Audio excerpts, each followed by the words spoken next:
we begin our story in the nether reaches of the past, a time, before Howard had cleared the lodge. Hello. Before Twitter had told us what we thought was news, and when Justin Bieber was just a wannabe with a guitar. It still is! There was a man named Kevin. Named Kevin Rudd. Hello. And he was destined to fulfill his destiny and defeat Beasley. Hello. And even the one they called Howard. Hello again. And beside him all the way was his loyal deputy, one Julia Gillard. Hello, Australian. And the thing that set her apart, that made her truly unique, was that she had red hair. An easy peace settled over Canberra for 2.5 years, until Bill Shorten bought Julia her fabled set of steak knives. Look what Bill got me, Kevin. Look at these lovely steak knives. Programmatically speaking, I find them to be very effective, Julia. Julia took power, but there was yet another hurdle to face. Tony Abbott. Do you like my butty smugglers? I'm sorry, that was terrible. After the votes of 14 million people approximately, it came down to 4. Well, 3 actually. The Greens are never going to vote for the Liberals, I mean, come on. Rob Oakeshott. It's going to be a cracker of a parliament. It will be ugly, but it will be beautiful in its ugliness. Tony Windsor. I think the most important thing is that we do it once, do it right, and do it with fire. Also available as an all-round diet. And Bob Catter. Happy days are at an end, my friends. Happy days are at an end. And in the end, as a united group, sort of, Gillard was victorious. I would like to thank the Australian people for their faith in me to lead them moving forward. Just when it seemed Gillard had overcome her hurdles, like a boss, those steak knives returned, this time in the hands of Kevin Rudd! Hello again. And now, the only thing that's certain is that this is the climax, the final end. Except, of course, it's not. Okay, well, here's the thing here. This is where we'd normally put in the Apocalypse Now theme music, but there were copyright issues. So, Sorry,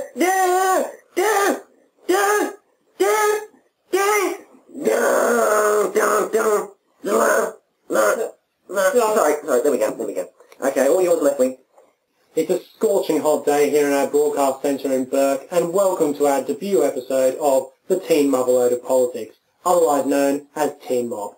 I'm Left Wing, and with me today are Right Wing. Hello. And the Average Teenager. Hello. Also known as No Wing. We also have a fourth member, Centre Right, who is our political correspondent in Canberra. He should have been here with us today, but sadly he took a wrong turn at Dubbo. Today we're doing a special edition of Teen Mob devoted to the upcoming events in Parliament House and the imminent leadership challenge on Monday, which has arguably been the most discussed issue around over the last few days. Now, over to Right Wing to summarise the events of the last few days. Well, hello everybody, I'm Right Wing. What time is it? Well, we're heading towards the polls, aren't we? We are. There's only about 17 hours to go until it all comes to a head in the Labour Party caucus room.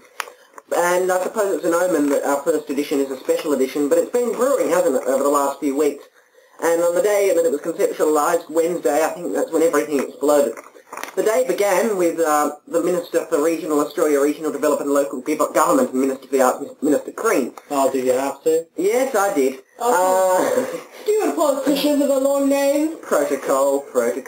He was touted unbelievably in some of the Murdoch press, and the Fairfax press even, I think they have reported on this as well, as a possible compromise candidate if Kevin Rudd had the numbers.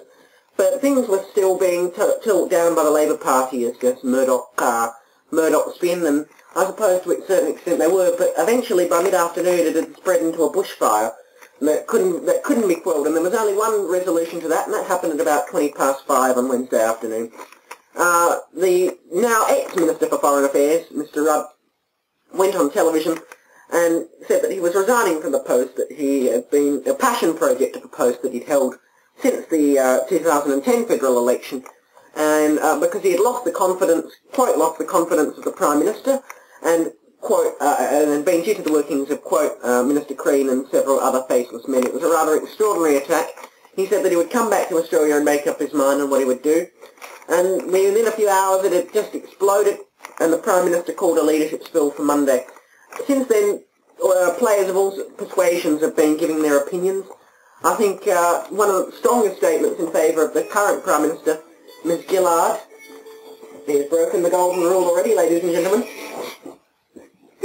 Sorry, that was one of our members on the phone. Yeah. Let's go back to the actual topic. Definitely the average teenager, isn't he?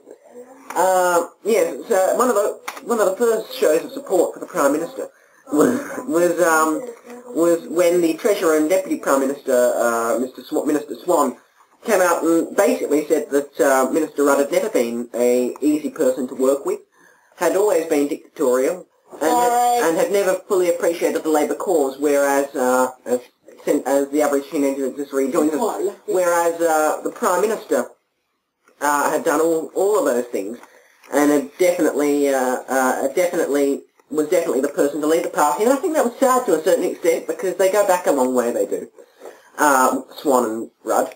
And then the Minister for the Environment, Minister Burke, went on the 7:30 report, and he delivered an unslanging attack on Mr Rudd, saying that he was a dictatorial leader and very hard to work with, and had been deliberately launching an undermining campaign of the government over the last 18 months. Yes, it was a very strong move on his part, and a stupid one. yes, I think it was something that no one had acknowledged within the Labour Party until then, and that was a watershed moment. So anyway, there was a long 24 hours where Minister Rudd was on a flight, and he arrived back in Brisbane, and he, as we expected to hear him accept the challenge of a challenge, and he said, we'll hold a press conference later. So he did, and he challenged, and most of the people in the Labour Party seem to be not supporting him, although some notable people who are supporting him was the very emotional press conference yesterday of the Minister for Infrastructure, Transport and the Leader in the House of Reps, Minister Albanese.